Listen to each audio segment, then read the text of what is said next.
Today, we're going to discuss common 401k mistakes and why it's important to avoid them. Welcome to Money Talks. My name is Ken from Summit Financial Consulting. If you'd like to hear more about what we discussed today, give us a call at 586-226-2100 or go to our website, summitfc.net. While you're at the website, make sure you check out our podcast page, and you can subscribe on Apple Podcasts, Spotify, or Apple Music. So today we're just going to talk about a handful of common 401k mistakes that might make it harder to reach your retirement goals. But before we get started, let me introduce my co-host, Tony. Tony, let's get started with a brain teaser. Have you ever made a big mistake that you've regretted? Just in general or financially? Oh, anything. Oh, well, yeah. I've got lists. This whole book. You're close I've to got a perfect. list of all these pages are full of mistakes I've made. About 77,000 pages. We've all made a lot of mistakes. I'll tell you a couple right off the bat. One that has to do with what we're talking about today, and I don't know if I should save this story, but I know one of the points you're probably going to make about avoiding 401k mistakes is leaving a 401k at an old employer. And I have a story. I'll tell it when we get to that point about that. I have a personal experience with that, and that was something else. But yes, we've all made mistakes. In my youth, I thought I'm lucky to be alive, Ken, is what I'm saying. I've made some, in my 20s. I lost count of the mistakes I made in my 20s. But I will say this also, when I was in my 20s, I had I did not learn personal finance or good financial habits as a kid. And I somewhat blame my parents. I love my parents, and they still are the greatest people ever. I love them so much. And they were good parents, but they were horrible about teaching about finance. And well, teach it in school either. It's and just when I was in school, they they didn't have a personal finance class. At least my kids, when they got to, high school, there was an elective you could take, and that was personal finance, which they took. But it was an elective, and it was one class, maybe two. You know what I mean? For 1 year, part of 1 year. And that's not, it should be required, like math, English, and math, reading, science, history. Personal finance should be just as important as regular math. I think it should be taught, in fact, more important. The biggest mistake, Ken, is that I didn't start my first full-time job out of college, did not start taking advantage of a 401k, wasn't saving for retirement until later in life. I started much too late. That's more of a regret, but it's also a mistake. So mine is financial. I always, when I'm looking at you, Ken, why am I only thinking about financial mistakes? I look at you and I'm like, oh, here's the financial advisor. I better, but yeah, other mistakes, I don't know, not being careful with my first car and driving it in a ditch.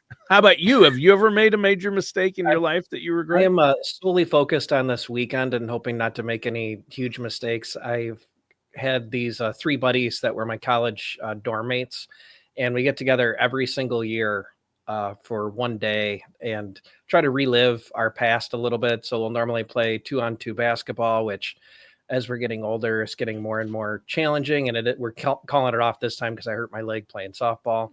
But then we go play Foing. I don't know if you've ever seen Foing before. It's bowling mixed with football. Do they have that in Minnesota?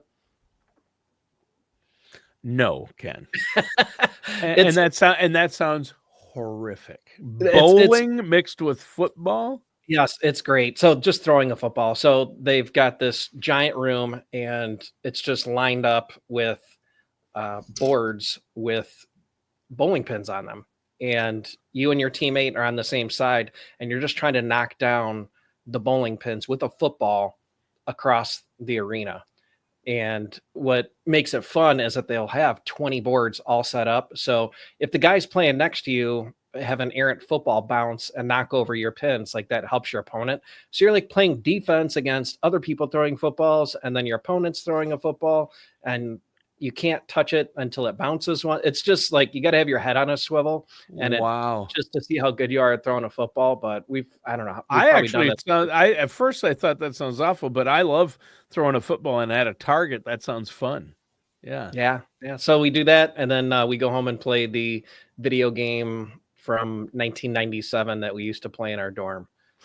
I still got the old console. So looking forward to Are some you going to fun. tell me which video game that is? Is it a Mario one, or is it an EA Sports game, a football game, or what is it? GoldenEye Bond for Nintendo 64. So just a Oh, wow. A James Bond video game. yeah. That's cool.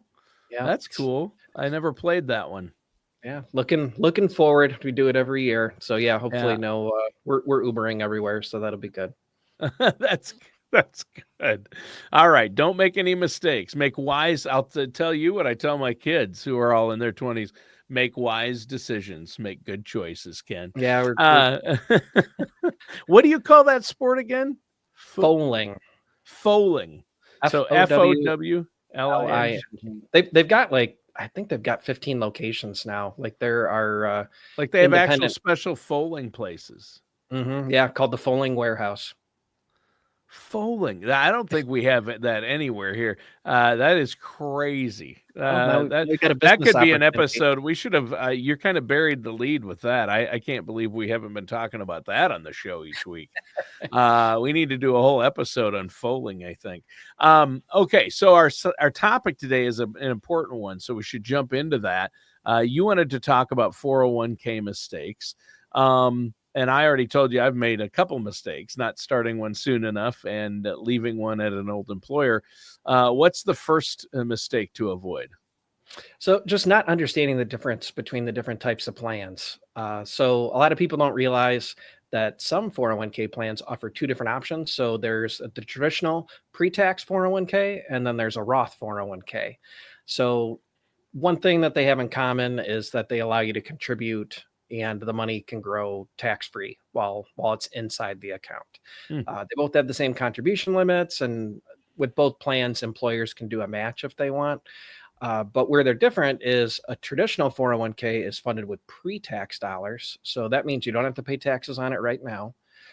But then when you go to retire, that's when you pay all the taxes on it. So you get a tax break up front. So that can be a big advantage, especially if you're in a high tax bracket right now. Sure. With the Roth, complete opposite. You pay taxes on it right now. And then when you go to retire, you don't have to pay taxes on it. It's 100% tax-free. So I always want to put an exclamation point and an asterisk next to this, is that if you plan to retire before the age of 65, it's really critical that you talk about this and think about this now. So you may have to plan 20, 30, 40 years before you actually retire. It can have a huge impact on how retirement looks. And it all just comes down to healthcare. A lot of people don't get healthcare from their employer during retirement nowadays. So if you retire before the age of 65, you have to get healthcare on your own. And your healthcare costs is primarily based upon what your income is. Your taxable income. Yes. Yeah. It's called IRMA, right? Yeah. Yeah. Aunt Irma. So if you've got a Roth 401k, that does not count as taxable income.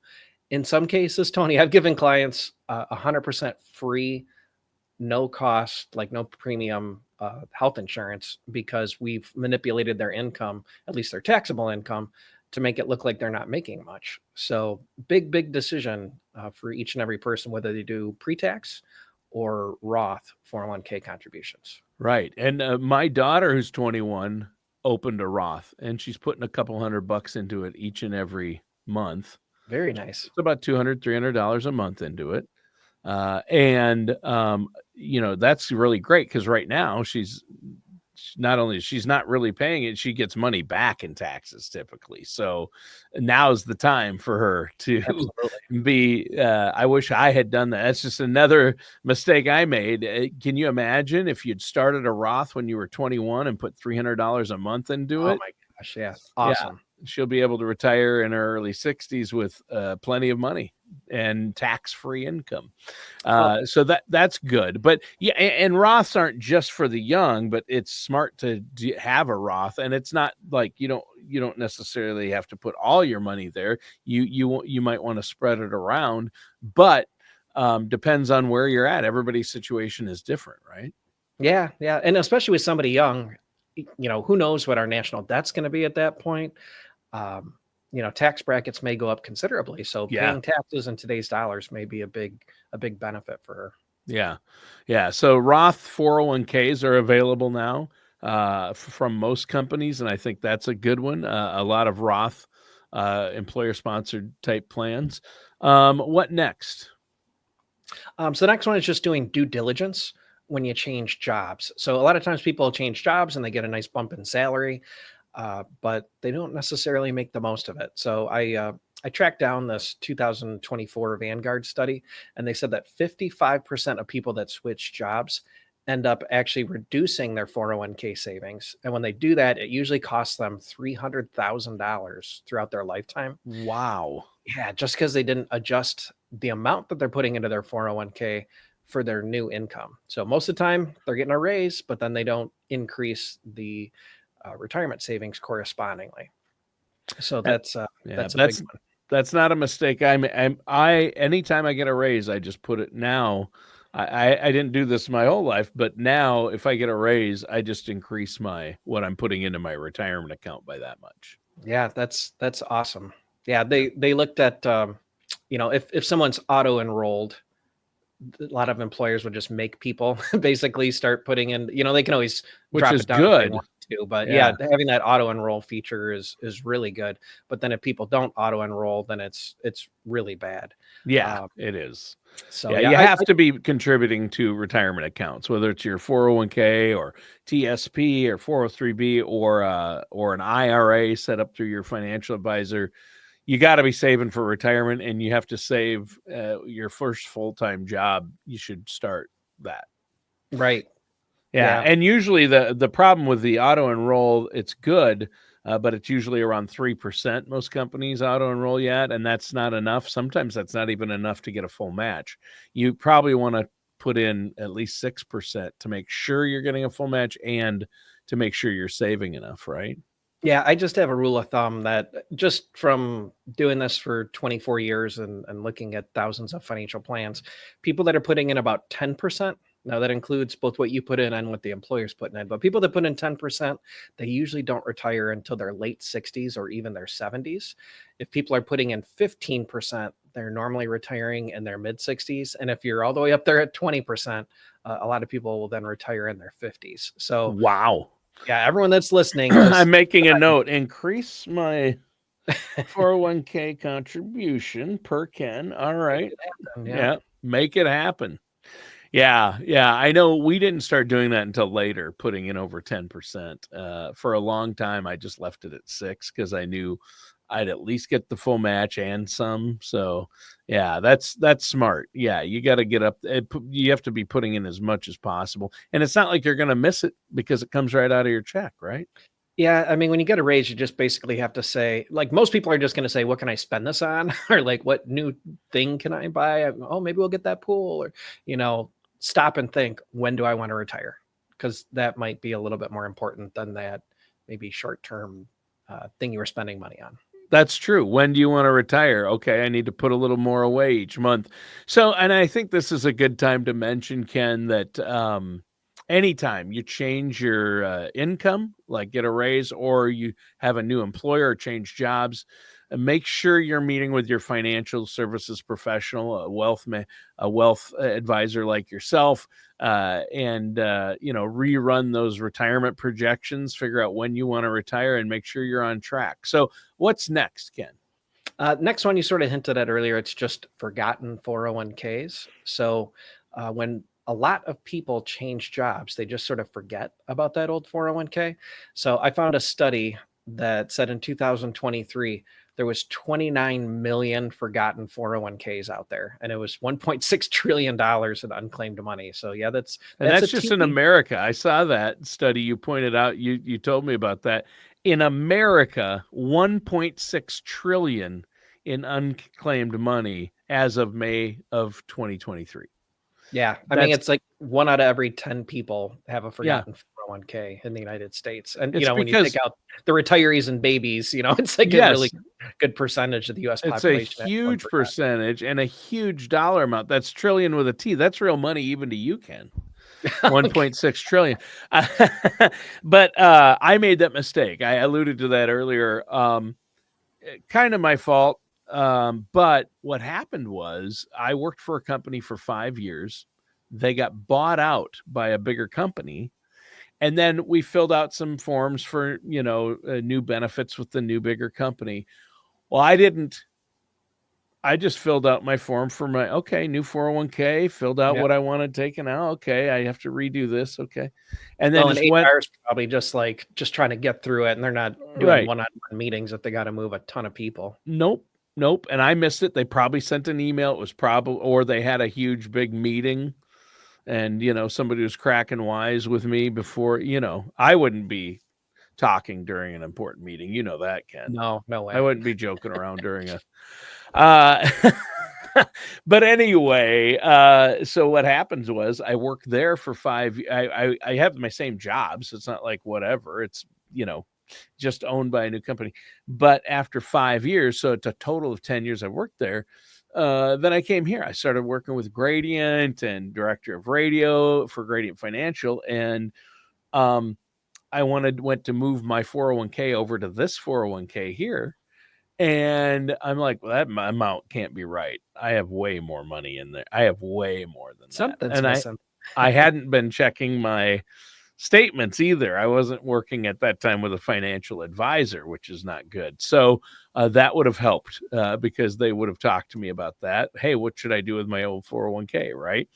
And they would have looked into that. But what happened is I never switched that old one from the first company. You had to go in and manually fill out forms and have it moved. And I didn't do that. Didn't Extra. know I had to do that. Thought it was automatic, but it wasn't. And it was a significant amount of money.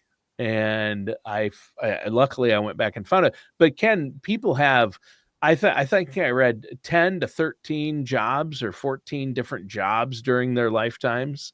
And at each one now, you're auto enrolled in a 401k. Even if you work a job for 6 months or a year, you might be acquiring money.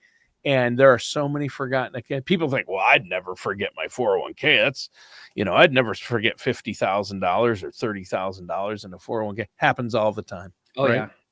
Yep. Yeah. Well, good news. The government in the Secure Act 2.0 in 2022, the Department of Labor is working on a retirement savings, basically a lost and found database to help people find their old accounts. So the website is lostandfound.dol.gov. So it's not 100% yet, Tony. This is a government thing. It's going to take them a few minutes to get it all Sure. situated. But there is a light at the end of the tunnel for people that have forgotten about an old 401k, or maybe they're not even sure if they have an old 401k. Go check out the website and see if you can find an old account. And Yeah. in our opinion, it's better to consolidate. Yeah. It's a good one. That's lostandfound.dol.gov. And it is there. It's good. And not everything is up there yet, but yeah, I know people who have already used it and found accounts. So what's next? What's another mistake we need to avoid, Ken? Next mistake is just not looking at your 401k investments. So a lot of times people just set up a 401k and then they just forget about it, and especially if they get auto enrolled, it's just sort of by default. So some financial advisors will say you should adjust your risk over time. So like when you're younger, you're going for it. You got as much risk as you can take on. And then maybe once you get older, you start dialing back the risk a little bit. So one way to accomplish that particular goal is just to invest in target date funds. So they automatically will pick a date that you're most likely going to retire, and then they will adjust the risk down as time goes on. So that's good. That's a starting point. But here at Summit Financial, we like to take it one step farther, because the stock market doesn't care what year you were born, Tony. You're fantastic, but the stock market doesn't care what year you were born. So sometimes things are good and sometimes things are bad with the stock market. So what we do is we look at our clients' 401ks and we will look at every single investment option you have. And then we'll look at the expense ratios. We'll look at what options you have. Do you have large cap, mid cap, small cap, international? When it comes to bonds, do you have US government bonds, corporate bonds, municipal bonds? There's so many different options. Is it growth? Is it value? Is it a blend? So there's so many different things. Most people don't look at all that. So what we do is we buy this really expensive research, and the research tells us most likely what sections of the economy are going to outperform. And then we'll proactively reach out to our clients and tell them you should be investing in this. And then when we see a train coming down the tracks and we think the stock market's about to crash, we'll proactively reach out to our clients and tell them, hey, let's dial back the risk a little bit. And like back in April, when things were really rough after the tariff thing, now we're reaching out to people and saying, hey, step on the gas. We think this is the bottom. It's going to start to head up. So we don't have we don't have a crystal ball. We're not perfect, but generally speaking, when there's big things on the horizon, like a COVID, okay, maybe we should tap on the brakes a little bit, but then once the dust settles, let's step back on the gas. So looking at fees, looking at sectors, looking at how large the companies are that you're investing in, all of that at least has the potential to help people do better. But in any case, just check it out every once in a while. Talk with HR, talk to your financial advisor. Make sure that your mix in your 401k is appropriate for where you are in life and what your goals are. Yeah, and fees is another big mistake people make, not realizing that they are paying fees.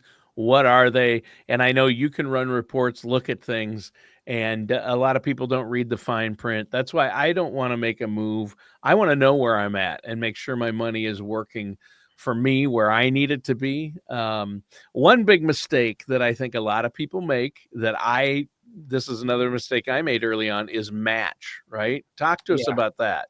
I mean, that's important, isn't it? Yeah, so basically it's free money. So Okay. everybody likes free money. So the simplest way to increase the size of your 401k without really doing much extra work is to just take advantage of the match. So talk to HR, look at your documents that you received when you first signed up with the employer, and just find out how much do I have to put in to take full advantage of the match.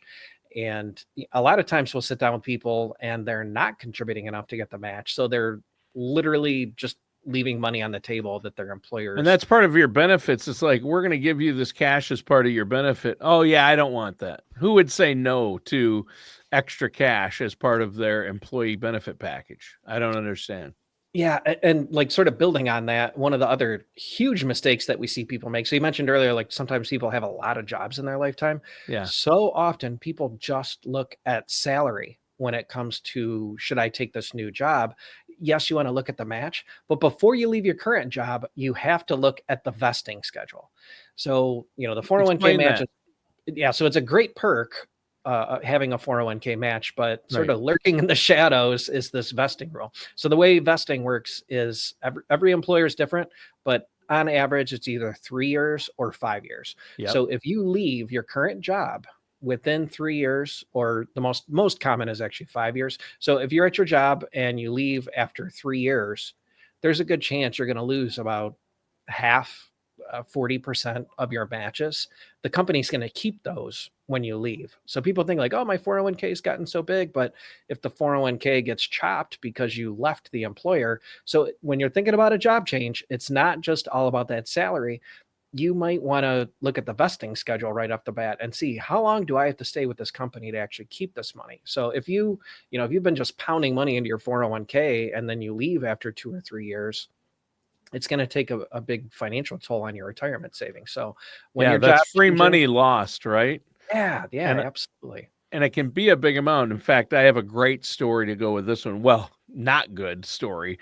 I had a friend at that same job I was telling you about. He worked there 5 years, or about 5 years, and quit, got another better job offer and left. And he had been, for the full 5 years, he'd been putting in more than the match. Um, then the day after his last day, he put in his notice, worked a couple more weeks, left. Then the next week, I was talking to him because we were good friends still, and he said, "You're not going to believe how they screwed me." And I go, "What do you mean?" And he goes, What?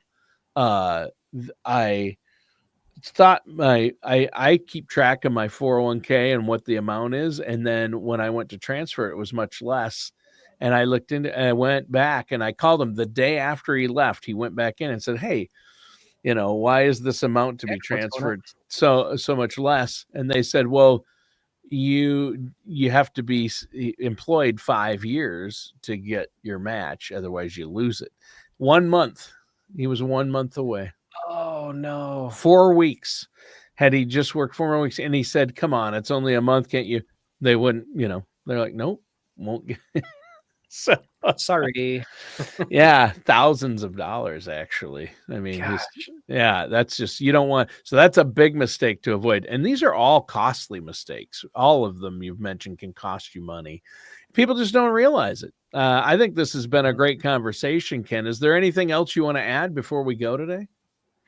Last one is just looking out for and not tripping over early withdrawal penalties. That's Oh, a common error that we see. So if something comes up and you got to dip into that 401k, you really got to do your homework and maybe talk to a tax advisor or a financial advisor. And you've got to decide whether you want to do a withdrawal or a loan. Most 401ks won't let you do a withdrawal unless it's a hardship and you've got some really big challenges going on. But you can also do a loan if it's offered. So, life happens, emergencies happen, you just might need to tap it for one reason or another. So just a quick summary with a 401k loan, it does charge an interest rate, but the good news is that they actually give the interest rate back to you. So you're sort of loaning money from yourself and then paying yourself back. So that's sort of a nice perk. But sometimes when you do set that up, it's a pretty hefty payment. Some 401ks are more flexible than others. So you got to look at the terms of the loan options available and what the interest rate will be and make sure that you can afford it. If you go with the withdrawal option, even if it's because of a hardship, you're still going to get charged taxes on it. So if you're before the age of 59 and a half, you're going to get normal income taxes. It's going to actually increase your income for the year. So you could accidentally go into a higher tax bracket. And then there's the 10% early withdrawal penalty on top of that. So taking yikes. money out too soon is definitely something that can make people struggle financially and could be a pretty big mistake. But you would advise not doing either of those things, right? Not touching your retirement savings at all until you're ready to retire, right? Because that's what it's for. That's the best case scenario. Yeah, we try to look at other options that might be more tax advantage. So one Yeah. thing that a lot of people will do is a home equity line of credit on their home Yeah. because now potentially that interest is actually tax deductible Yeah. and it doesn't set you back so far on your retirement goals. Yeah. So yeah, in a perfect world, just leave your 401k alone. Your future self will probably thank you, but definitely discuss it with a tax advisor or your financial advisor. For sure. Well, great stuff. A lot of great knowledge about your retirement accounts and what not to do to make costly Yep. mistakes. Ken, how can our listeners get a hold of you if they have questions about this or other aspects of their finances or want to get a retirement income plan in place? How can they do that? Yeah, go to our website, summitfc.net, or you can just give us a call at 586-226-2100. We'd love to answer all your questions about 401ks, retirement, financial strategies, anything that should I lease or buy a car? Any goal, any question that you have, we'd be happy to help. We want everybody to retire successfully. All right. Well, thanks, Ken. Great show today. Listeners, that does it for today's episode of Money Talks with Summit Financial Consulting and our host, Ken Wink.